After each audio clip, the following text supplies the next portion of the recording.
First Chiranjeevi గారు మీ అందరితో మాట్లాడే ముందు లాస్ట్కి మాట్లాడిపిద్దాం చిరంజీవి గారిని.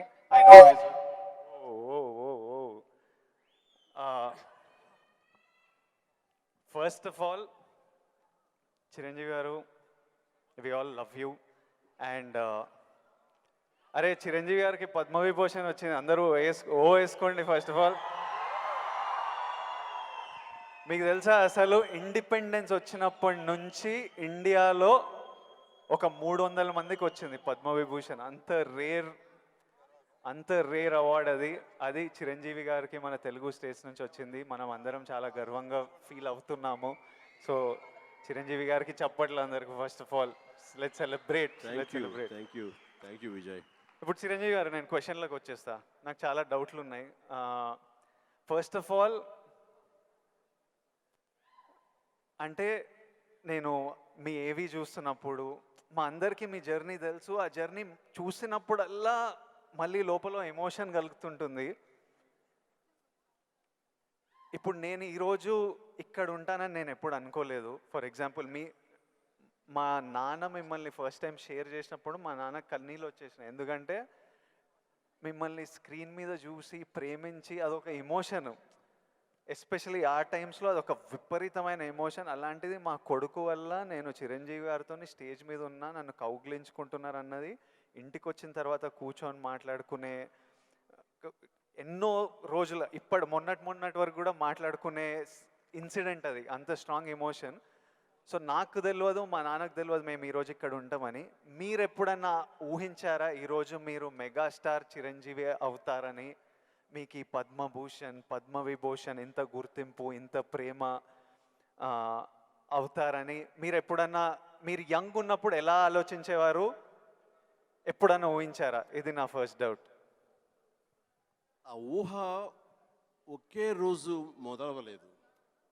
నా ఇంట్రెస్ట్ నేను అలా పెంచి పోషించుకుంటూ వెళ్ళే తరుణంలో నాకు కొన్ని విజువల్స్ అనేది నాకు కనపడుతూ ఉండేవి, ఊహించుకుంటుండేవాడిని. దానికి కారణం బహుశా నాకు చిన్నప్పుడు ఏర్పడిన చిన్న తారసపడినటువంటి చిన్న ఇన్సిడెంట్స్. నేను 10th క్లాస్లోను డిగ్రీల్లోనూ డ్రామాలు వేసినప్పుడు, కాలేజీ బెస్ట్ యాక్టర్ వచ్చినప్పుడు, స్కూల్ బెస్ట్ యాక్టర్ వచ్చినప్పుడు నేను నడుచుకుంటూ వెళ్తుంటే అందరూ ఇతనే ఆ సినిమాలో ఆ కథలు అవి ఆ నాటికలో చేసింది అది అని అందరూ పొగుడుతుంటే మొత్తం చాలా గర్వంగా ఉండేది. అది రుచి మరిగే నేను ఆ రకంగా నా మైండ్ సెట్ లేదా ఒక బీజం లాంటిది నాకు ఆ క్షణానే పడింది అనుకుంటాను నేను నటుడు అవ్వాలని. ఒక నటుడైతే ఇంతమంది అటెన్షన్ ఉంటుందా? మన కాలేజీ ఫస్ట్ వచ్చినా సరే ఇంతమంది మన ఇంకా చూడరే, అలాంటిది నటుడు అయితే సెలబ్రిటీ అయితే ఇంత ఇదిగా ఉంటుందా అన్నది అక్కడి నుంచి దాన్ని నర్చర్ చేసుకుంటూ పెంచి పోషించుకుంటూ అలా అలా వచ్చిన అవకాశాలను సద్వినియోగం చేసుకుంటూ ఆల్వేస్ నా దృష్టి ఏంటంటే నేను ఏదో నడుచుకుంటూ వెళ్తుంటే కొన్ని 100 మంది 1000 మంది నన్ను చూస్తారు, చూడాలి అంటూ అలా అలా అలా day after day, year after year పెరుగుతూ వచ్చినమాట వాస్తవం. సినిమాల్లోనే రాణించాలి, సినిమాల్లోనే ఉండాలి అంటూ నా ఇష్టదైవమైన ఆ ఆంజనేయ స్వామిని నేను స్మరించుకుంటూ, ఆయనతో సంభాషించుకుంటూ, ఆయనతోటి బేరసారాలు ఆడుతూ, నువ్వు నన్ను ఆ పొజిషన్ తీసుకెళ్తే నేను నీ కోసం ఈ త్యాగాలు చేస్తాను, నీ కోసం ఇంత క్రమశిక్షణతో ఉంటాను, నన్ను ఆ పొజిషన్ తీసుకువెళ్ళు అంటూ నిరంతరం ఆయనతో ఇంటరాక్ట్ అవుతూనే వచ్చేవాడిని. దేవుడు అనేది లేడా అనే దాని గురించి కానీ, దేవుని నమ్మకం అనేది పక్కన పెడితే, దేవుడు అనేది నథింగ్ బట్ ఈ ప్రకృతి. దేవుడు is nothing but our inner consciousness, అంతరాత్మగా నువ్వు ఏదైతే ఫీడ్ చేస్తావో, ఏదైతే సో చేసుకుంటూ నర్చర్ చేస్తూ నీళ్లు పోసుకుంటూ పెంచి పోషించుకుంటావో, one day you have to attain that, you have to reach that goal. అదే ఈరోజు జరిగింది. ఇప్పుడు మీరు కాబట్టి నీకు షార్ట్ ఆన్సర్, ఎస్, ఊహించారు, ఈ పొజిషన్ రావాలని ఊహించారు, అందుకే వచ్చారు. మీరు ఓకే స్కూల్లో నటించారు, ఆ ప్రేమ మీకు నచ్చింది, ఈ పొజిషన్ సినిమా మీకు ప్రేమ, సినిమాలో ఈ పొజిషన్కి రావాలనుకున్నారు, ఊహించారు. కానీ ఫస్ట్ టైం ఆ డెసిషన్ మీరు తీసుకొని మీ అమ్మ నాన్న వాళ్ళతోనూ చెప్పింటారు కదా, ఇప్పుడు ఊరు నుంచి సిటీకి రావాలి, నా కెరియర్ ఇదనుకుంటున్నాను అన్నప్పుడు మీ ఫ్యామిలీ వాళ్ళు ఎలా రియాక్ట్ అయ్యారు దానికి? నా అదృష్టం కొద్దీ మా నాన్నగారికి కూడా చిన్న సినిమా పిచ్చి ఉంది. అందుకని ఆయన అందులో రాణించలేకపోయారు. కానీ కొడుకు వెళ్తానంటే ఆయనకి ఇష్టమే. కానీ ఏమో అక్కడ పరిస్థితులు ఎలా ఉంటాయో, ప్రతికూల పరిస్థితులు ఏముంటాయో, తను రాణించగలడా లేదా అన్నది నాకున్నంత నమ్మకం నాన్నగారికి లేక సంశయించారు. లేదు నాన్న, నేను ఖచ్చితంగా వెళ్తాను, అది ఇది నువ్వు జస్ట్ పంపించు అని అంటే, సరే నాన్న అయితే వెళ్ళు, ఇన్స్టిట్యూట్ చేరతానన్నావు కాబట్టి, టెక్నికల్గా నేను నేర్చుకుని వస్తున్నావు అంటున్నావు కాబట్టి I will appreciate and welcome it. But only thing is, ఒకవేళ రాణించలేకపోతే ICAW చేరు, నైట్ కాలేజెస్, అదేనా టైం వేస్ట్ లేకుండా ఉంటుందంటే ఆయన కోసం చేరేది తప్ప నేను అందులో డౌట్ ఉండి అటు కాకపోతే ఇటు అనే డౌట్ నాకు లేదు. అందుకని ఆయన కోసం చేరాను. 6 నెలల్లో ICWA ఆపేశాను. ఇదే కంటిన్యూ చేసి వచ్చాను ఫిల్మ్ ఇన్స్టిట్యూట్. ఫిల్మ్ ఇన్స్టిట్యూట్లో ఉండగానే మొదటి సినిమా, ఆ తర్వాత రెండో సినిమా, ఆ సినిమా ఫినిష్ అవ్వకుండా మూడో సినిమా, అట్లా వరుసగా వచ్చిన విజయాలు. I proudly I can say, నాకు భగవంతుడు ఆఫీసులకి ఫోటోలు తీసుకెళ్ళి, ఇది నా ఫోటో సార్, నేను యాక్ట్ చేస్తాను సార్ అని చెప్పే ఒక పరిస్థితి నాకు కల్పించలేదు. అది చాలా గర్వంగా ఫీల్ అవుతాను. ఆ భగవంతుడు, ఆ ఆల్మైటీ నాకు ఇచ్చేటువంటి ఒక ప్రైడ్గా ఫీల్ అవుతాను. నేను ఎవ్వరికి ఎక్కడికి ఏ ఆఫీస్కి వెళ్ళలేదు నేను. ఆ ఫస్ట్ సినిమా మీకు ఎట్లా వచ్చింది సార్? అది కూడా కాకతాళీయం. అంటే ఇది చాలామంది తెలిసేమో అనుకుంటున్నాను. నేను మళ్ళీ మళ్ళీ చెప్పరా వద్దా, ఆపేద్దామా? సరే చెప్తాను అయితే. ఓకే, నేను ఇన్స్టిట్యూట్ చేరుతున్నాను 78 మేకి నా ఫిల్మ్ ఇన్స్టిట్యూట్ కోర్స్ అయిపోతుంది 1978కి. 77 ఇనీషియల్గా అంటే జనవరి ఆ ప్రాంతంలో నా స్నేహితుడు సుధాకర్ అని, వాడు మంచి అవకాశం వచ్చింది. కానీ పునాది రాళ్ళు అనే సినిమాలో 5గురిలో ఒక వేషం చేయాల్సి వచ్చింది. ఆ వేషం చేస్తే నా సినిమాలో నువ్వు చేయలేవు, వద్దు అని భారతీ రాజా గారు అన్నారు. నాకు వెళ్ళి వాళ్ళ దగ్గర నో చెప్పాలంటే భయంగా ఉంది. నువ్వు కొంచెం వస్తే కనుక నేను నో చెప్తాను, కొంచెం ఉంటుందంటే వాడికి భరోసాగా పదరా వెళదాం అని చెప్పి వెళ్ళాను. అండ్ వెళితే చేయంటే అదేట్లాగా సడన్గా మేము ఫిబ్రవరిలో పెట్టుకున్నాం షూటింగ్, రాజమండ్రిలో అన్ని సెట్ చేస్తాం, రాకపోతే ఎట్లాగా అది దానికి లేదంటే నాకు గొప్ప అవకాశం వచ్చింది. కిళకే పోగు రైలు, తూర్పుకు వెళ్ళే రైలు అని ఆ సినిమా తమిళ్లో. అండ్ దానికి సరే ఏమైతే చేయడండి మావాడు, అనవసరం వాడు కెరీర్ పాడు చేయకండి, పదరా అని వచ్చాను. ఆగి ఒక నిమిషం, నువ్వు చేస్తావా అని. నేనా, నా ఫిల్మ్ ఇన్స్టిట్యూట్ మేక్ అవుతుంది, అప్పుడుగా నేను చేయకూడదు, ఇట్స్ కమిట్మెంట్ అని మ్యాండేట్ అన్నాను. ఆ తర్వాత 2వ రోజు వచ్చి నా ఇంటి ముందు కూర్చున్నారు వాళ్ళు. కాదు ఎవరు లేరు, నువ్వు చూస్తుంటే కొంచెం బాగున్నావు చెయ్యి అని చెప్పేసి. సరే మాకు కాలేజ్ ఇన్స్టిట్యూట్లో మాకు ఈ స్క్రీన్ టెస్ట్ల కోసంగా ఒక రోజు వెచ్చిస్తాం. సో మనం ఇది అవకాశం ఎందుకు తీసుకోకూడదనే ఉద్దేశంతో నేను సరే వస్తాను అన్నాను. అది ఫిబ్రవరి మంత్. ఫస్ట్ టైం రాజమండ్రిలో నా పేరు మార్చుకుని కెమెరా ముందు నిలబడింది ఆ సినిమా 74. ఆ సినిమా పూర్తి అవ్వలేదు. ఆ షూటింగ్ జరుగుతుండగానే అందులో నా యాక్టింగ్ చూసి కానీ, నా ఎంతూజాజం చూసి కానీ, అందులో ఉండే అసోసియేటు ప్రాణం ఖరీదు అనే సినిమా కూడా అసోసియేట్ అతను చెప్పాడు క్రాంతి కుమార్కి, సార్ ఇట్లా సినిమా చేస్తున్నాము, చూడండి మన క్యారెక్టర్ అంటే. ఆయన నన్ను పిలిచారు, బ్రహ్మాండంగా ఉంది, ఓకే రఫ్ అండ్ టఫ్గా ఉన్నాడు, మనకు కావాల్సిన క్యారెక్టర్కి, పాలేరు క్యారెక్టర్కి బాగానే ఉంటాడు అని చెప్పి ఆ సినిమా షూటింగ్ జరుగుతుండగా బాపు గారు ఈ రాజమండ్రికి స్కౌటింగ్ వచ్చారు మనూరి పాండవుల సినిమాకి. ఆ సినిమా షూటింగ్లో నన్ను చూసి మనం అనుకునే క్యారెక్టర్కి, ఆ రఫ్ క్యారెక్టర్కి ఈ అబ్బాయి బాగుంటాడే అని వాళ్ళు బుక్ చేస్తారు. ఆ సినిమా చూస్తే బాలచంద్ర గారు మహానుభావుడు, గొప్ప డైరెక్టర్. ఇట్లాగా సినిమా తర్వాత వచ్చింది. ఇదంతా కూడా దైవ సంకల్పం. I bound to be here with this position. దీన్ని ఎలా నేను నిర్వచించను? ఆల్మైటీ ప్రకృతి అనివ్వండి, భగవంతుడు అనివ్వండి, నా ఆంజనేయ స్వామి అవనివ్వండి, ఆ తర్వాత దాన్ని ఆదరించి పెంచి పోషించిన వాళ్ళు మీరంతా. అంటే నేను ఎప్పుడు ఒక 2 విషయాల్లో బ్యాటిల్ జరుగుతుంటుంది చిరు సార్ హెడ్లో. ఒకటి ఏంటంటే డెస్టినీ. కొందరు ఏమంటారంటే రాసి పెట్టింది జరుగుతుంది, నీకు రాసి పెట్టుందిరా అనే ఆలోచన ఒకటి. ఇంకో నాకున్న ఆలోచన ఏంటంటే కంప్లీట్లీ నా డెస్టినీ నా చేతుల్లో ఉంది, నాకు కావాల్సింది నేను గొడ్డు చాకిరి చేసి అది సంపాదించాలి. ఎవ్వరు మనకు చేసేటోళ్ళు లేరు, ఎవ్వరు చూసేటోళ్ళు లేరు, ఎట్లయినా మనం చేసి మనకు కావాల్సింది మనం సంపాదించుకోవాలన్నది. సో ఈ డెస్టినీ అనేది ఉందా, లేకపోతే కంప్లీట్లీ మన ఓన్ శ్రమన ఇది నాకు ఇప్పటిదాకా ఫుల్ క్లారిటీ అయితే లేదు. దీని మీద మీ థాట్ ఏంటి? డెస్టినీ అనేది ఎక్కడో ఏవి లేదండి. ఆ డెస్టినీ క్రియేట్ చేసేది కూడా మనమే. మనం క్రియేట్ చేసుకోవాలి. నా పాత్ ఎలా ఉండాలి, దట్ ఈస్ మై డెస్టినేషన్, నా డెస్టినీ ఇది. దాన్ని అచీవ్ అవ్వాలంటే నేనే చేయాలి, అది రీచ్ అవ్వాలంటే నేనే కష్టపడాలి, అక్కడ రీచ్ అవ్వాలంటే నేనే పరిగెత్తాలి, నేనే నడవాలి, నేనే కష్టపడాలి అని మనం అనుకుంటుండగా మన పాత్ మనమే లేట్ చేసుకుంటూ ముందుకు వెళ్ళాలి తప్ప ఎవరు రెడీమేడ్గా ఉండి జన్మజన్మల ముందు ఇలా రాసిపెట్టి ఉంటుందంటే ట్రాష్. నేను నమ్మను. మనం సాధించుకోవాలి. మన భవిష్యత్తుకి మనమే ఇంజనీర్స్, మన భవిష్యత్తుకి మనమే నిర్మాతలం. ఎస్, మనమే ఆ డెస్టినేషన్ అన్నది, ఆ డెస్టినీ అనేది మనమే ఏర్పాటు చేసుకోవాలి. మనం ఏర్పాటు చేసుకుంటేనే అక్కడ ఉంది అది.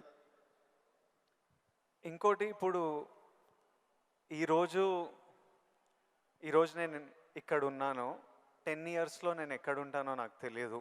అలాగే మీకు తెలుసు, మీకు విజువల్స్, నాకు కూడా నేను 20-25 ఉన్నప్పుడు నాకు కొన్ని విజువల్స్ కనిపించేటివి.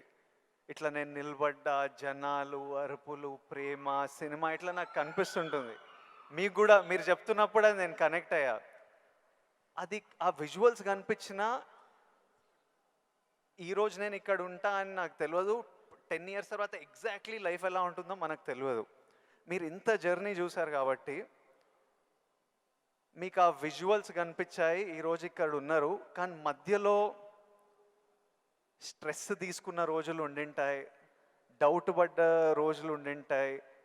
ఇట్లాంటివి మీకు ఏం జరిగింది, దాన్ని ఎలా డీల్ చేశారు, మాకేమన్నా అడ్వైస్? ఎందుకంటే వీళ్ళందరికీ కూడా 5 ఇయర్స్లో ఎక్కడుంటారు, 10 ఇయర్స్లో ఎంత పెద్దగా అవుతారు, ఏం ప్రాబ్లమ్స్ వస్తాయో మనకు ఎవరికి తెలియదు. మన శ్రమ మనం చేయాలి 100%. బట్ ఇమోషనలీ, మెంటలీ, సైకలాజికలీ ఎలా ఉండాలో I think there is no better than this man and his journey. ఎవరి లైఫ్ కేక్ వాక్ కాదండి. అండ్ ఏది కూడా, దేనికి కూడా షార్ట్ కట్స్ లేవండి. చాలా హర్డిల్స్ ఉంటాయి, తర్వాత ఎగుడు దిగుళ్ళు ఉంటాయి, ఎత్తు పల్లాలు ఉంటాయి, జయాపజయాలు ఉంటాయి, ఎగ్జైట్మెంట్లు ఉంటాయి, డిప్రెషన్లు ఉంటాయి. ఇవన్నీ కూడా తట్టుకుని వచ్చిన వాడిని, అవన్నీ నాకు జరిగినాయి. ఒకే ఒక ఎగ్జాంపుల్గా చెప్పాలంటే, నా మైండ్ సెట్ ఎలా ఉండిందంటే, ఒక ఉదాహరణకి చెప్పేస్తాను. న్యాయం కావాలనే సినిమా, శారద గారు ఆఫ్టర్ లాంగ్ గ్యాప్ రీఎంట్రీ, ఆవిడ ఒక డిఫెన్స్ లాయర్, నా తరపున కొంగర జగ్గయ్య గారు ఒక డిఫెన్స్ లాయర్, రాధిక ఒక దాంట్లో ఉంది, క్రాంతి కుమార్ గారు పైన క్రేన్లో ఉండి ఆయన కొంచెం ఆపరేట్ చేస్తారు, though is a producer. And 300-400 మంది, ఇప్పుడు ఇక్కడ ఎంతమంది ఉన్నారు ఈ హాల్లో అంతమంది జూనియర్ ఆర్టిస్ట్ తోటి ఉంది. అది లాస్ట్ వర్డిక్ట్ ఆ న్యాయం కావాలి సినిమాకి.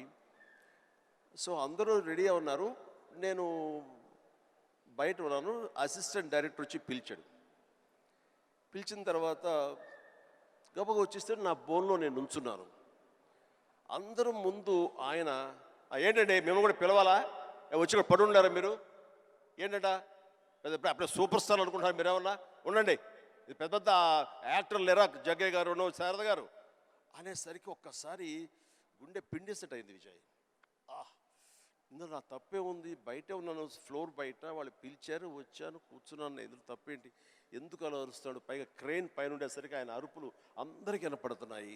అలాగే కామ్ అయిపోయాను. ఆ రోజు మధ్యాహ్నం భోజనం చేయబుద్ధి కాలేదు. సాయంత్రం ఇంటికి వెళ్ళిపోయిన తర్వాత నా ల్యాండ్ ఫోన్ వచ్చింది. నేనే క్రాంతి కుమార్ని మాట్లాడుతున్నాను. చెప్పండి సార్. ఏం లేదు, శారద జ్ఞాపక శక్తి లేకో ఏమో తెలియదు, ఫిల్మ్ తినేస్తుంది. అప్పట్లో కోట 400 లేదా 500 అడుగులు మాత్రమే ఇచ్చేవాళ్ళు రోజుకి. ఆయన స్ట్రెస్లో ఆయన ఉన్నాడు, ఆయన కోపాన్ని దాన్ని నా మీద చూపించుకున్నాడు. బట్ అది కాదు నన్ను ఎంత నిర్వీర్యం చేస్తుంది, ఎంత డిప్రెస్ చేస్తుంది, ఇంతమంది ముందు నేను ఎంత అవమానానికి గురవుతాను అనుకున్నాను. కానీ ఆయన అన్న మాటలు, అవమానం అన్నీ పక్కన పెట్టి ఒక్క మాట మాత్రం నా మైండ్లో ఉండిపోయింది. అప్పుడు మీరు సూపర్ స్టార్ అనుకుంటున్నారా అని. ఎస్, అయి చూపిస్తా. ఆ ఒక్క ముక్క మాత్రం నా మైండ్లో, నా మదిలో ఉండిపోయింది. కసి పెరిగింది. ఈ అవమానాన్ని, దాన్ని ఆయన మీద రెవెంజ్ తీర్చుకునే కంటే కూడాను దాన్ని నేను ఎదుగుదలకు నా స్టెప్స్గా నేను వాడుకున్నాను. ఇది వాస్తవం విజయ్. ఇలాంటివి చాలా జరిగినాయి. నా అవమానాలను కూడా నాకు అనుకూలంగా మార్చుకున్నాను. అందుకని నా ఎవరి మీద ద్వేషం లేదు. ఎవరు ఏమన్నా సరే, ఏ అవాకులు చవాకులు పేలినా సరే ఇలా కూర్చొని నవ్వుకుంటూ ఉంటాను. సార్, ఎందుకంటే ఎంత హార్డ్వేర్ వచ్చాడు నాకు మాత్రమే తెలుసు. అంత హార్డ్వేర్ వచ్చాడు నాకు ఇవన్నీ తట్టుకో నా దాకా రాదు. That's it. ఇప్పుడు మీరు కూర్చొని మీ రీల్ పడుతుంటే ఇంద్రాలో మీరు చూసింటారు, చూడాలనిలో మిమ్మల్ని మీరు చూసినప్పుడు మీకు ఏమనిపిస్తుంటుంది సార్? ఇప్పుడు ఇంద్రాలో షోరీల్లో మీరు చేసిన ఇప్పుడు 25 years నుంచి లాస్ట్ 25-30 yearsలో మీ సినిమాలన్నీ డిఫరెంట్ ఏజ్ గ్రూప్లో మీ మెంటాలిటీ డిఫరెంట్గా ఉండింటుంది. అప్పుడు మీ ఇమోషన్స్, మీ స్ట్రగుల్స్ డిఫరెంట్గా ఉండింటాయి. మీ టెన్షన్లు ఏదో సినిమాకి ఇప్పుడు నాకు ఈరోజు ఫ్యామిలీ స్టార్ రిలీజ్ అవుతుంది. నా షోరీలు ఎప్పుడైనా వేసినప్పుడు నాకు ఎవడే సుబ్రహ్మణ్యంది పడుతుంటే ఆర్ పెళ్లి చూపులది పడుతుంటే నాకు సడన్గా ఆ రోజు నేను ఎంత భయపడుతున్నా నాకు గుర్తొస్తుంటుంది. అంత భయపడాల్సిన అవసరం లేకుండానే అని ఇప్పుడు అనిపిస్తుంది. కానీ ఆ రోజు ఎవరైనా వచ్చి చూస్తారా సినిమా, మన ఫ్యూచర్ ఏంటి, ఆ ఫస్ట్ సినిమాలు ఉంటాయి కదా. కొన్ని సినిమాలు చూసినప్పుడు అర్జున్ రెడ్డి అప్పుడు చూసినప్పుడు అప్పుడు ఎంత ర్యాష్గా ఉండేవాడిని, యంగ్ ఉండేవాడిని, మన జుట్టు వేరేలా ఉంటుంది, మన బాడీ వేరేలా ఉంటుంది, మన ఫీచర్స్ వేరేలా ఉంటాయి. మమ్మల్ని మనం చూసుకున్నప్పుడే ఒకలాగా విచిత్రంగా అనిపిస్తుంటుంది, ఇమోషన్స్ వస్తుంటాయి. అలాంటిది మీరు ఇవన్నీ iconic films, for example Indra అయితే మేమంతా అసలు mad about Indra. Most of your films మీకేమనిపిస్తుంటుంది మీరు చూసినప్పుడు? నాకు పెద్ద తేడా ఏం లేదు. ఇప్పుడు మ్యూజిక్ వేసి వేడం బిట్ ఏమంటే వేస్తాను. ఇప్పుడు అప్పట్లో అలా వేశారు, ఇప్పుడు చూస్తుంటే ఇప్పట్లో అప్పట్లో ఆ రెండు నాకు ఇష్టం లేని పదాలు. ఎందుకంటే అప్పట్లో అన్నావంటే ఇప్పట్లో నువ్వేమి లేనట్టే అని నాకు అస్సలు అస్సలు కాదు. ఇప్పుడు ఇంకెక్కడో ఉన్నారు. అప్పట్లో కదా అని అనుకోను నేను ఇప్పుడేంటి, ఇప్పుడేం డెలివరీ చేయగలను, ఇప్పుడేం ఇవ్వగలను అనేది నా ఆలోచన. అలాగే ఉంటుంది. ఇప్పుడు మీరు అన్నట్లు ఇందాక షోరీలు చూస్తుంటే వైనా వేస్తాను ఇప్పుడు కావాలంటే అనిపిస్తుంటుంది. దానికి కావాల్సిన ఉంటుంది. అంటే ఫిజికల్గా అప్పుడంత యాక్టివ్గా ఉంటామా లేదా అనే దాని మీద మనది మభ్య పెట్టుకోకూడదు. కానీ బట్ మిగతా ఎనర్జీ కానీ జోష్ కానీ అదే హుషారు, అదే రక్తం, అదే తీరు అంటే మాత్రం ఏం తేడా లేదు. అదే ఇప్పుడు కానీ ఒకటి మీరు అన్నట్లుగా నేను అర్జున్ రెడ్డిలో చూస్తుంటే ఆ రోజు నా కాన్ఫిడెన్స్, నేను నా హెయిర్ స్టైల్, నా పొగరు ఇవన్నీ చూస్తుంటే అవన్నీ మీ పెట్టుబడులు. అది మీ క్యారెక్టరైజేషన్. నా ఉద్దేశం, నా సలహా ఏంటంటే ఎప్పుడు వాటిని వదులుకోకండి. అవన్నీ కూడా మీకు మీ క్యారెక్టర్ నిలబెట్టేటటువంటి మీ చుట్టూ ఉండే కంచు కోటలు అవి. దాని నుంచి ఎప్పుడు షార్ట్ అవడం కానీ దాన్ని అలా ఉండదు. ఎప్పుడు అదే పొగరుతో ఉండండి, అదే యాటిట్యూడ్తో ఉండండి. You will be loved by many millions of the people. అది మీ ఎస్సెట్. అది ప్రతి వాళ్ళకు ఒక ఎస్సెట్ ఉంటుంది. నేను తల్లగా అరే ఏమో దొబ్బుతున్నారు ఏంట్రా బాబు అన్నానుకో, ఆ డైలాగ్ నాకు అతకదు, నీకు అతుకుతుంది, నేను లైక్ చేస్తాను అట్లా. అందుకని మన దగ్గర ఏవే ప్లస్ పాయింట్స్ ఉంటాయో వాటిల్లోనే మనం ఓన్ చేసుకోవాలి, వాటితోనే మనం ఇంటరాక్ట్ అవ్వాలి, వాటితోనే మనం అట్రాక్ట్ చేసుకోగలగాలి. అందుకనే అవి మీ అసెట్స్ ఏమున్నాయో అవి ముందు గుర్తించాలి. ఏ క్వాలిటీస్ అయితే ప్రజలు, ప్రేక్షకులు, ముఖ్యంగా మీ అమ్మాయిలు లైక్ చేస్తున్నారో దాన్ని మాత్రం వదులుకోవద్దు. Please do it. Thank you sir. ఇంకొకటి మన ఇన్ఫ్లుయెన్సర్స్ తరపున ఇప్పుడు మనం రిలీజ్కి ఎట్లా స్ట్రెస్, మొన్న చాలామందితో మాట్లాడుతుండే, మనం రిలీజ్కి ఎట్లా ఫీల్ అవుతామో, సినిమా మంచిగా ఆడాలి, మంచిగా ఆడకపోతే మనకు ఎనర్జీ పోతుంది కొన్ని రోజులు. వాళ్ళకు మనకి ఇయర్లీ 1-2 ఉంటే వాళ్ళు రోజు ఒక రీల్ పెడుతుంటారు, రోజు ఒక వీడియో పెడుతుంటారు, ఆర్ వీక్లీ పెడుతుంటారు. పెట్టిన ప్రతిసారి వాళ్ళకి ఆ రీల్ ఎంత రీచ్ అయింది, ఎంతమంది చూశారు, ఎన్ని లైక్లు వచ్చాయి, వీటి మీద చాలా స్ట్రెస్ పడుతుంటారు. మళ్ళీ మనకు క్రిటిసిజం వచ్చినట్టు వాళ్ళకి క్రిటిసిజం వస్తుంటుంది. సో నన్ను అడుగుతున్నారు, మీరు ఎలా డీల్ చేస్తారు ఈ క్రిటిసిజంతో? మనకు సినిమా నడవనప్పుడు ఇష్టం వచ్చినట్టు అందరు మాట్లాడుతుంటారు, అది పార్ట్ ఆఫ్ లైఫ్. వాళ్ళకి ఇంకా మీరు వచ్చినప్పుడు ఇది ఇంకోటి, మీరు వచ్చినప్పుడు ఇట్లా సోషల్ మీడియా ఇలాంటివి లేవు. అప్పుడు క్రిటిసిజం, ఈరోజు క్రిటిసిజం, ట్రోలింగ్ ఇవన్నీ ఇట్లా అంటుంటాం. ఆ రోజు మీకేముండేవి ఆ టైంలో, అండ్ దాన్ని మీరు ఎలా డీల్ చేసేవారు? విజయ్, దీనికి కూడా నాకు జరిగిన ఒక సంఘటన చెప్తాను. గ్రోయింగ్ స్టేజ్లో, సరిగ్గా మీరు అందరూ వినాలి, గ్రోయింగ్ స్టేజ్లో మనం చాలా వల్నరబుల్గా ఉంటాం, బిక్కుమంటూ ఉంటాం, రాణిస్తామా రాణించమా అనే సమయంలో. ఇలాంటి సమయంలో మనం ఎప్పుడు కూడాను పాజిటివ్ అట్మాస్ఫియర్ ఉన్న చోట మాత్రమే ఉండాలి. అది ఏర్పరచుకోవటం మన చేతుల్లో ఉంది. నేను ఇంకా సినిమాలు స్టార్ట్ అవ్వలేదు. పాండీ బజార్, టీ నగర్, మెడ్రాస్, అక్కడ ఒక ఏరియా ఉంటుంది. అక్కడ చాలామంది సరదాగా ఈవినింగ్ కబుర్లు చెప్పుకోవడానికి వస్తారు. వచ్చినప్పుడు వాళ్ళ దగ్గర నేను సరదాగా వెళ్తే ఒక ఫ్రెండ్ తీసుకెళ్ళాడు, రా సరదా కూర్చుని ఒక టీ తాగి వచ్చేద్దామని. ఏంట్రా మీ ఫ్రెండా, ఎవరు, ఏం పేరు? శివశంకర్ వరప్రసాద్ అండి. ఆహా, ఓకే. ఏంటి సినిమాలో వేషాలు వేద్దామనా? అవునండి. అబ్బో ఏ వేషాలు అంటే, అవకాశం ఉంటే హీరోగా చేద్దామని. రే ఇట్లారా, వీడు ఎంత అందంగా ఉన్నాడు చూడు, వాడు ఫోక్లోర్ ఫేస్, ఎంత చక్కటి ముక్కు ఎక్కువ, వాడికే దిక్కుద్ది వాడు లేదు, ఈయన హీరో అయిపోతాడట. అరే బాబు, మేమంతా అదే పరిస్థితిరా, చాలా చాలే అన్నాడు. ఎందుకు హుషారుగా వెళ్ళిన వాడిని తిరిగి ఎంతో నిస్సారంగా డల్ అయిపోయి రూమ్కి వచ్చాను. వచ్చిన వాడిని ఎందుకు వెళ్ళానా అక్కడికి అని, నేను ఏ వ్యక్తిత్వ వికాస్ పుస్తకాలు చదవలేదు, ఏ గురువులు లేరు, ఏ సద్గురువులు లేరు, నాకు ఎవ్వరూ లేరు.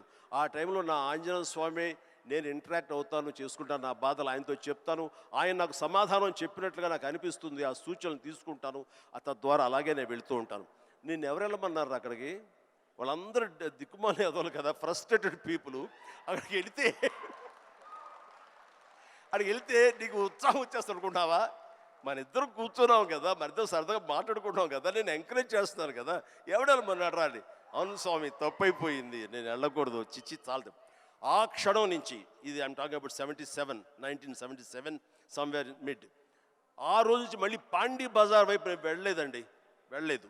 మనం నెగిటివిటీ ఉన్న చోటకు వెళితే, మనం కన్సాలిడేట్ అవుతాం, వెళితే కనుక మనం షార్టర్ అయిపోతాం. దీనికి బెస్ట్ ఎగ్జాంపుల్ అందరికీ తెలిసేలాగా చెప్పాలంటే విజయ్, మనం స్లాబ్ వేస్తే ఆ రోజు వర్షం పడకూడదని అందరం కోరుకుంటాం, చాలామంది తెలుసు. వర్షం చుక్క ఒక్కటి పడితే ఆ రోజున మొత్తం స్లాబ్ అంతా మళ్ళీ వేయాల్సి వస్తుంది, మొత్తం నిరుపయోగం అయిపోతుంది. బట్ ఆరిన తర్వాత 2 days అయిన తర్వాత అదే నీరు క్యూరింగ్ కోసంగా మళ్ళీ వాడుకుంటుంటారు. అంటే ఇంట్లో మహిళలకు తెలియాలంటే పెరుగు తోడు పెడతామండి. ఆ పెరుగు తోడుకున్న సమయంలో ఒక చిన్న నిమ్మకాయ ఇంత ఉప్పు పడింది అనుకోండి, మొత్తం విరిగిపోతుంది. అదే తోడుకున్న తర్వాత అదే ఉప్పు, అదే నిమ్మకాయ పిండుకుంటే ఆ రుచే వేరు.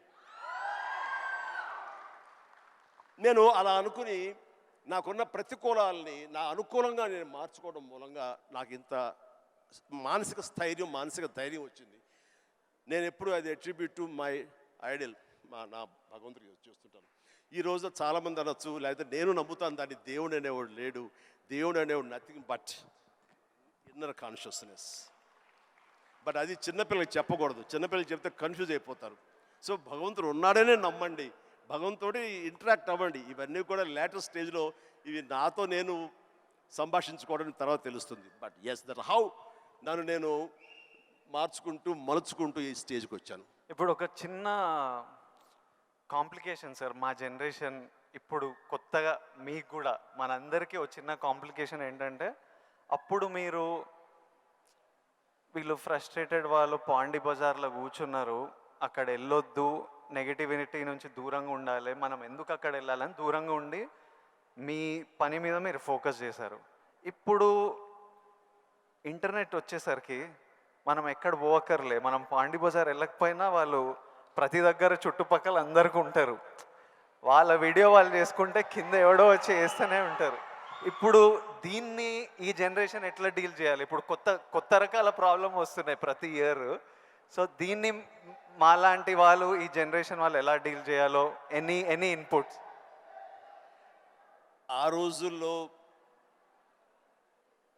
మాకు ఇలాంటి సోషల్ మీడియా ఇది లేక ఏదైనా సరే అంతర్మదనంలోంచి పుట్టుకొచ్చేటువంటి ఆ రిజల్ట్, ఆ నవనీతం అంటామో ఏమంటామో క్రీమ్ అంటామో, అదే మమ్మల్ని ముందు నడిపిస్తుంది. కానీ ఈ రోజున ఎవరికి ఏ డౌట్ వచ్చినా వచ్చినా అబండెంట్ ఇన్ఫర్మేషన్ ఈరోజు మన చేతిలో దొరుకుతుంది. బట్ ఓన్లీ థింగ్ ఈజ్ నువ్వు దాన్ని పాజిటివ్ సైడ్ విష్ చేస్తున్నావా, నెగిటివిటీ సైడ్ విష్ చేస్తున్నావా. నెగిటివ్ సైడ్ అనేది చాలా ఈజీగా అట్రాక్ట్ అయిపోతాం మనం. అది ఎగ్జైట్మెంట్ ఇచ్చేస్తుంటుంది అండ్ ఎక్కడ లేనటువంటి హుషారుని ఇచ్చేస్తుంటుంది. అది అలా కాదు, ఇది హుషారు ఇవ్వకపోవచ్చు, బట్ ఇది జీవితాన్ని ఇస్తుంది. రెండిట్లో ఏది కావాలి నువ్వు కోరుకోవాలి. కోరుకుంటే రెండిటికి సంబంధించిన ఇన్ఫర్మేషన్ ఫుల్లెస్ట్గా నీ చేతిలో ఉంటుంది. ఎప్పుడు ఏ డౌట్ వచ్చా సరే ఇంకో గురువుని ఎవరు అడగక్కర్లేదు, జస్ట్ నీ ఫింగర్ టిప్స్లో నీకు ఉంటుంది. దీనికి మార్గం ఏంటి, ఎలా ఉండాలి ఏంటి అని చెప్పే గురువులు ఎంతోమంది ఉన్నారు. అందుకని నేను కూడా ఏం చేస్తుంటే జపనీస్గా వాళ్ళ సేయింగ్స్ కానివ్వండి, ఇలాంటివి కొన్ని కొన్ని ఉంటాయి. అవన్నీ నేను మధ్య మధ్యలో వస్తుంటే వాటిని ప్రిజర్వ్ చేసుకుంటుంటాను, అన్ని కంపెల్ చేసుకుంటూ తీరుగా ఉన్నప్పుడు వాటిని చూస్తూ ఉంటాను. అవి 1-2 సార్లు నేను ఓన్ చూసుకుంటుంటే నా క్యారెక్టర్ అది హెల్ప్ అవుతాయి అనుకుంటాను. అలాగా ఈరోజు నిజంగా బోల్డ్ అంత ఇన్ఫర్మేషన్ ఉంది. అండ్ సీక్రెట్ అనే ఒక బుక్ నేను ఒక 20 ఏళ్ల క్రితం చదివాను. అది నా ఎంత ఇన్ఫ్లుయెన్స్ చేసింది, ఎంత ఉపయోగపడింది నాకంటే అంత ఇంత కాదు. అట్లాగే డే టు డే లైఫ్లో నేను ఎలా ఉండాలి అంటంలో డోంట్ స్వెట్ స్మాల్ స్టఫ్ అనే ఒక బుక్ ఒకటి ఉంది. నేను పెద్ద రీడర్ ఏం కాను, బట్ ఎవరైనా సజెస్ట్ చేస్తున్నావు అంటే ఈ బుక్ చదువుతుంటే ర్యాండమ్గా పేజీ తీస్తే ఒక ఇన్ఫర్మేషన్ ఉంటుంది. అందులో ఎలా నడుచుకోవాలనే దాని మీద ఉంటుంది. మన పని వాళ్ళ మీద మనకు చాలా కోపం వచ్చేస్తుంది, మన వర్కర్స్ మీద. మరి చెప్తే అర్థం చేసుకోరా ఫుల్ అని వాడు చెబితే వెంటనే అర్థమైతే వాడు మరొక మెగాస్టార్ అవుతాడు.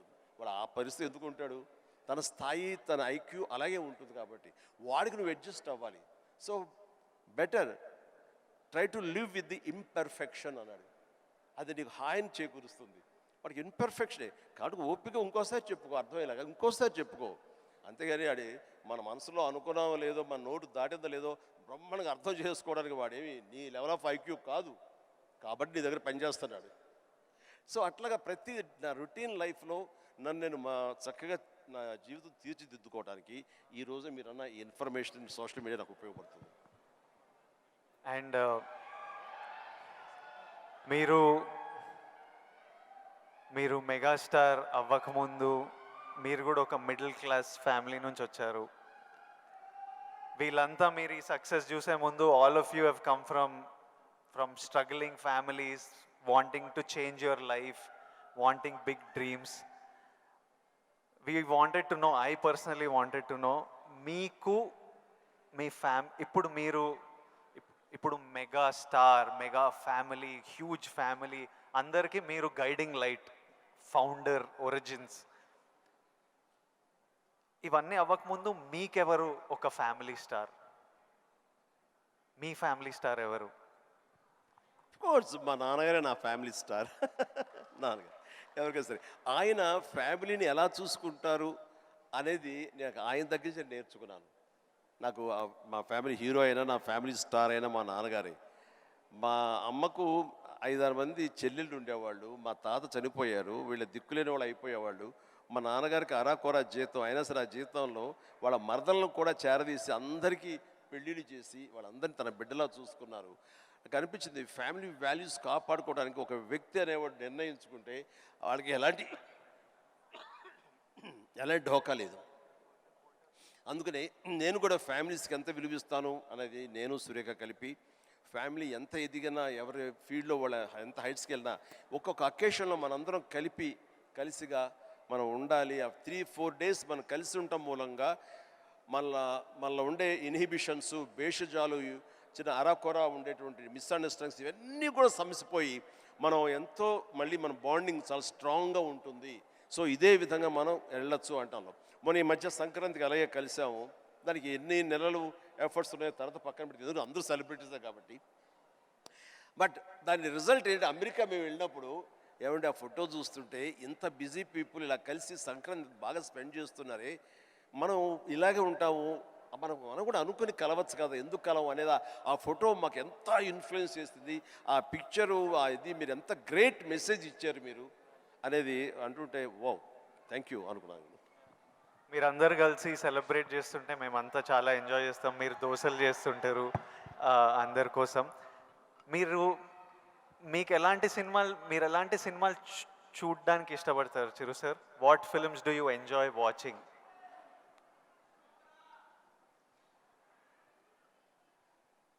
చెప్తే నవ్వుతారు వాళ్ళు. తెలియాలి మా అందరికి, మా అందరి క్యూరియాసిటీ. ఎందుకంటే మా ఇంట్లో నవ్వుతారు. అది మిక్కీ మౌస్, లార్ల్ అండ్ హార్డీ, ఇలాంటి సినిమాలన్నీ చూస్తుంటాను.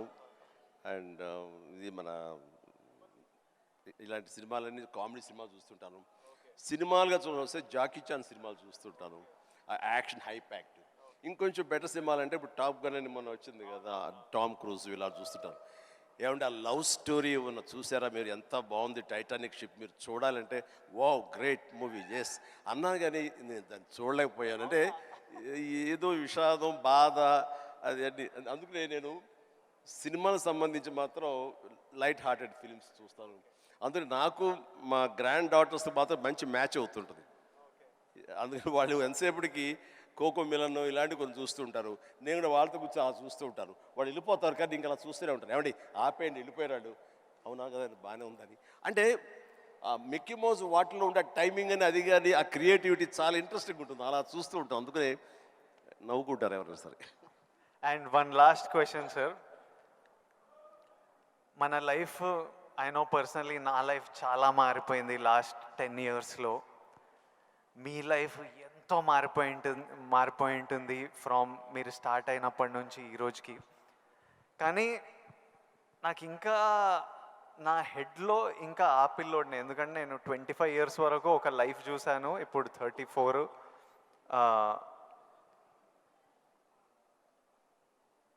ఐ వాంట్ టు నో, డి యూ ఇంకొన్ని అలవాట్లు అలా ఉండిపోతాయి. ఫర్ ఎగ్జాంపుల్ కొన్ని మిడిల్ క్లాస్ అలవాట్లు, అలానే మీరు ఎంత లగ్జరీ, ఎంత డబ్బు చూస్తున్నా కొన్ని హ్యాబిట్స్ అలా ఉండిపోతాయి. ఫర్ ఎగ్జాంపుల్ నేను ఇప్పటిదాకా నా షాంపూ బాటిల్ అయిపోతే ఇంకా దాంట్లో నీళ్లు నింపి ఇట్లా షేక్ చేసి పోసుకొని అప్పుడే బాటిల్ పడేస్తాను, లేకపోతే నా వల్ల కాదు పడేయడం.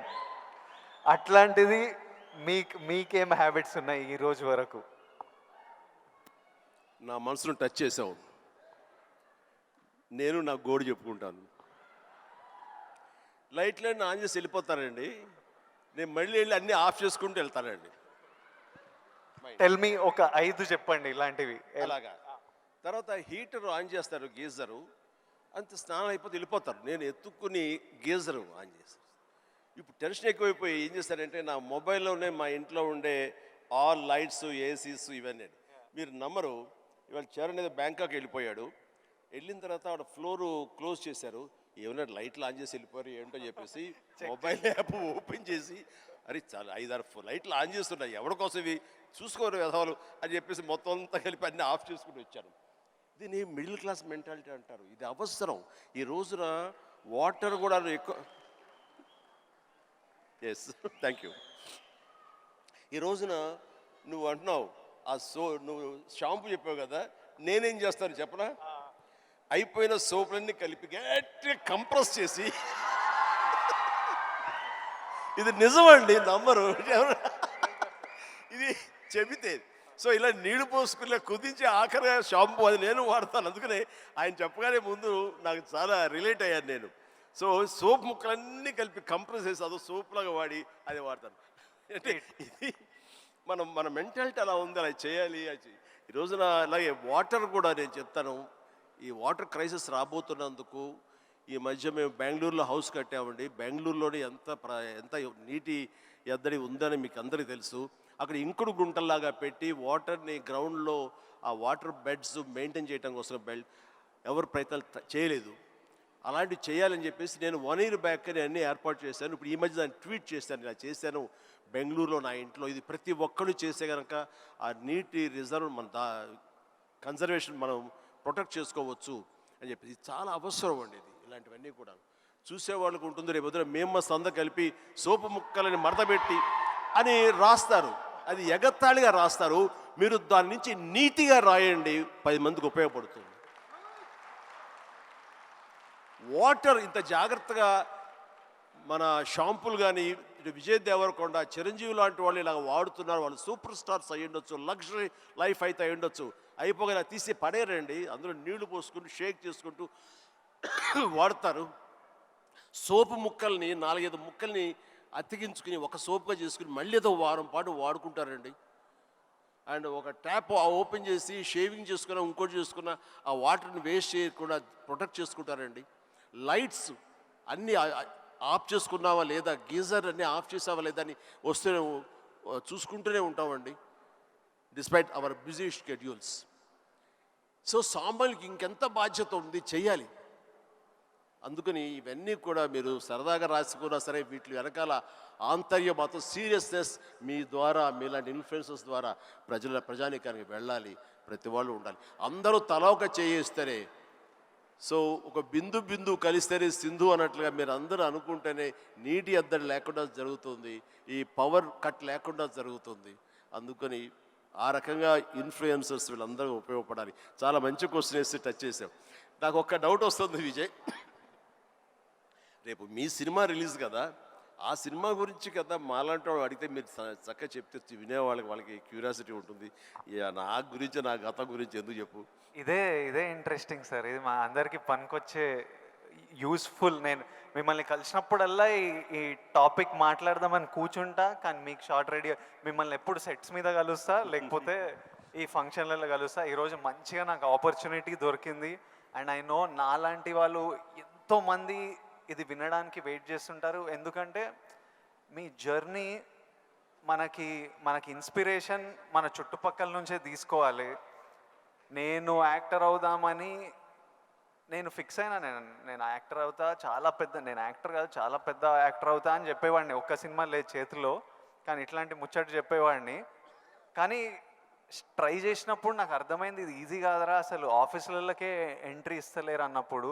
సో నేను రోజు ఇంట్లో ఒక 2-3 ఇయర్స్ అట్లా ఇంట్లో కూర్చొని ఇంకా కొంచెం లో అయిపోతుంటే డాడీ అప్పుడు మీ గురించి చెప్పేవారు, అరే చిరంజీవి గారు మీ స్టోరీ చెప్పేవారు, మీరు ఎట్లొచ్చారు, ఎట్లా మీ పర్ఫార్మెన్స్తోని, మీ బిహేవియర్తోని, మీ ఇంటెలిజెన్స్తోని మీ జర్నీ గురించి మాట్లాడి. And he reminded me that you came from nowhere.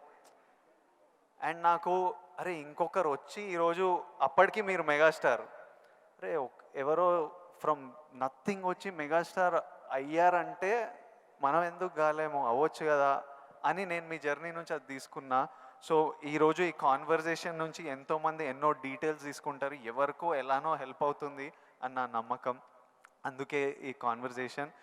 And family star గురించి April 5th వస్తుంది. మిగతా కంటెంట్ అంతా మీరు చూసారు, ఇంకా చెప్పే అవసరం లేదు. ఈరోజు బుకింగ్స్ కూడా ఓపెన్ అయిపోయాయి. ఐ నో దట్ చిరంజీవి గారు చూసిన తర్వాత విపరీతంగా ఎంజాయ్ చేస్తారు.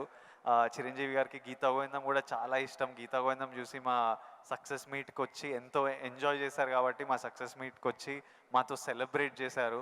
అండ్ ఐ నో ఇది నెక్స్ట్ లెవెల్ ఆఫ్ గీతా గోవిందం ఉంటుంది కాబట్టి చిరంజీవి గారికి హ్యూమర్ ఇష్టం కాబట్టి. ఇంకోటి చెప్పాలి మీకు, నేను సినిమాలు చేస్తుంటే ఎప్పుడు మా టీం ఒకటి ఉంటుంది, నా ఫ్రెండ్స్, నా మేనేజర్, వాళ్ళు ఎప్పుడు విజయ్ నువ్వు ఎప్పుడు ఇట్లా సీరియస్ సినిమాలు చేస్తావు, ఎప్పుడు ఏదో రియలిస్టిక్గా ఉండాలని, ఇట్లా కాదు. మేము యాజ్ ఫ్యాన్స్ మా హీరో అల్లరి చేస్తుంటే స్క్రీన్ మీద ఎంజాయ్ చేస్తాము అని నేను అర్థం చేసుకోకపోయేవాడిని. ఊరికే మీ ఎగ్జాంపుల్ ఇచ్చేవారు. చిరంజీవి గారు స్క్రీన్ మీద అల్లరి చేసి డ్యాన్స్ చేసి అట్లా మమ్మల్ని ఎంటర్టైన్ చేస్తే మేము ఎంత ఎంజాయ్ చేస్తాము అని నాకు గుర్తు చేసి మీ సినిమాలు రిలీజ్ అయినప్పుడల్లా నాకు పంపిస్తారు, ఈ చూడు.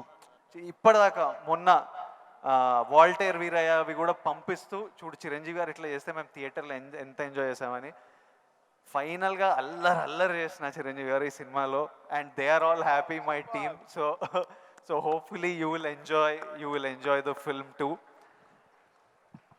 And finally should we surprise Chiranjeevi గారు? Should we do the surprise last? దానికన్నా ఒక్క సెకండ్ ముందు we have a few more activities. Actually మీకు నేను ఉన్నానని గుర్తు చేద్దాం అనుకున్నా. So all the very best. ఎందుకంటే నాకు గీతా గోవిందం, పరశురామ్ అండ్ తన దీంట్లో నాకు చాలా ఇష్టం.